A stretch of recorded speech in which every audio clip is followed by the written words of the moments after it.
All right, so this is part 1 of homework 9. This is the state diagram describing the vending machine. We have 10 states. Essentially, we progress through each state when we register either a nickel or a dime being input into the system. When we get to 40 cents, we vend the item, and the next clock cycle move to the initial state.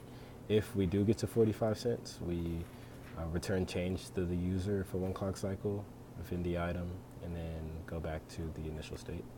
So let's go to Model Sim and look at the code really quick. Again, state 9, change. State 8, we're vending. Then we return back to the initial state. Test bench. I'm gonna go ahead and simulate it. Let me drag these over.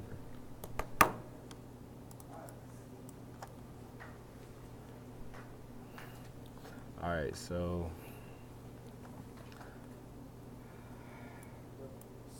if we step through a couple of times, we can go ahead and check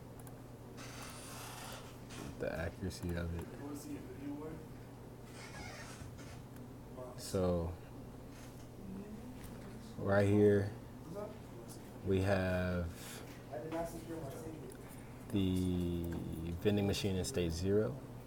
And as you can see here, in this clock edge, we move to state 2.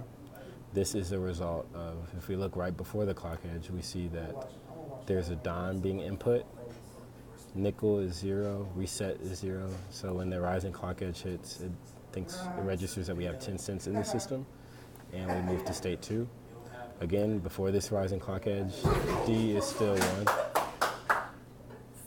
D is still 1. And there's a rising clock edge, and we move to state 4, which registers that we have 20 cents in the system. So now D has become 0, nickel has become 1.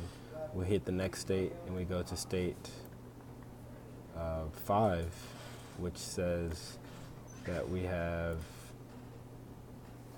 25 cents in the system. Okay, so now we have 25 cents. Nickel goes back to 0, dime goes to 1.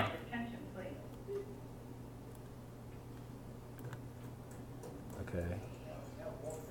Then we experience another rising clock edge right here, and that sends us to state 7, which is 35 cents. And then from the 35 cents, we are then pushed to state 8 because nickel becomes 1, dime becomes 0. We experience a rising clock edge, and now that we're in state 8, which is 40 cents, the item is vending. So we see that the vend clearly works. Let's go to an instance where we're given change. So I'll just skip forward a little bit. But as you can see here, we're in state 6. So we're in state 6 right here. And nickel is 1, dime is 0. We experience a rising clock edge. Now we're in state 7. And now nickel becomes 0 and dime becomes 1. So if we experience a rising clock edge, we should go to state 9, which is the case right here. So we go to state 9 right here, and change then becomes 1. So for one clock cycle, we output change. And then the next clock cycle, we output the item, and then we return back to 0. So functions properly.